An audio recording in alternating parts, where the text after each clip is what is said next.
Chicken Bicol Express naman nga ang ating lulutuin ngayon mga kababi. Kaya naman bumili na muna kami ng panglahok doon sa palengke. Tapos nakita nga namin itong pizza doon kaya napabili na rin kami. At dahil nga medyo madami nga yung pizza natin mga kababi ay dadalhin na nga lang natin to doon sa kabila. Hindi rin kasi namin maubos-ubos, sayang naman kung masisira. Tapos ayan nga si Shani kahabang palabas nga kami ay gustong-gusto nga sumama. Hindi nga lang namin maisama kasi naman sobrang lakas ng asong yan. Kapag nga inilalabas namin yan ay grabe naman, sobrang ligang-liga talaga siya. Iwan ko ba dyan sa asong yan kapag nakalabas? Kulang na lang makaladkad ako. Ito nga sa kabila ay mabuti na nga lang at nakakuha nga ng adapter si Sheena. Kasi nga naghahanap ako ng adapter para naman doon sa aking initan ng tubig. At bago nga kami umuwi sa bahay ay dumaan nga muna kami dito sa mga bata. At tingnan nyo naman nga ang sasaya nga nila.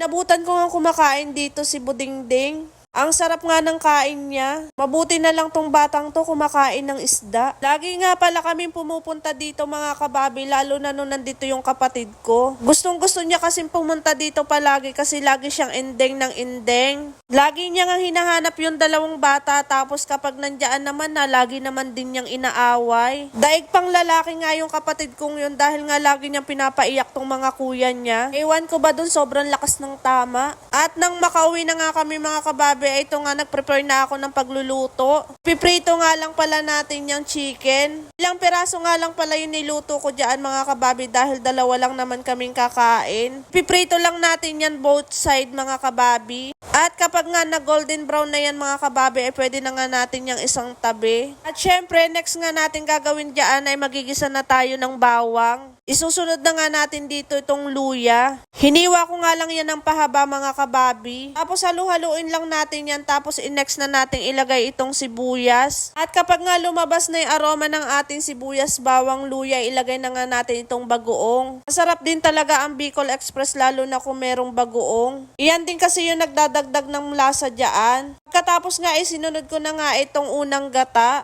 Para naman mapalambot na natin itong manok. Nilagyan ko na nga din yan ng paminta at suka. At pag kumulo na nga itong ating manok ay medyo haluin lang natin ng konti tapos baligtarin natin. Para naman bawat side ay luto. At pag luto na nga yung ating manok ay maglagay na nga tayo dito ng sitaw. Iniwa ko nga lang yan ng maliliit mga kababi. At syempre kailangan tikman natin yung ating niluluto kung ano yung kulang na panlasa pa. Dahil nakulangan pa nga ako sa alat ay naglagay nga ako nitong chicken cube. At next ko na nga din inilagay dyan yung huling gata. Iyan kasi yung magpapalapot dyan sa ating Chicken Bicol Express. Lulutuin nga lang pala natin yan ng bahagya yung ating sitaw.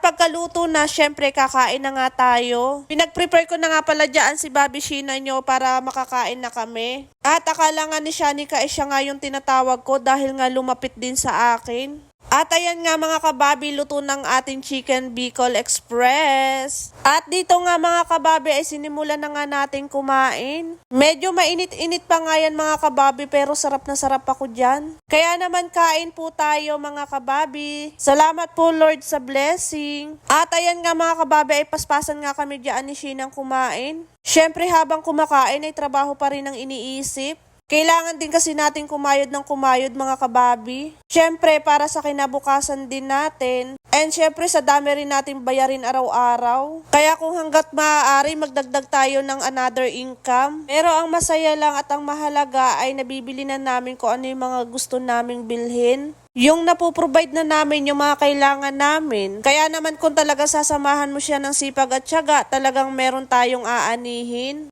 Kaya naman salamat din kay God kasi nandyan siya para sa atin. Lagi siyang nakasubaybay. Yun lang po mga kababi. Salamat po sa panonood. Bukas po ulit.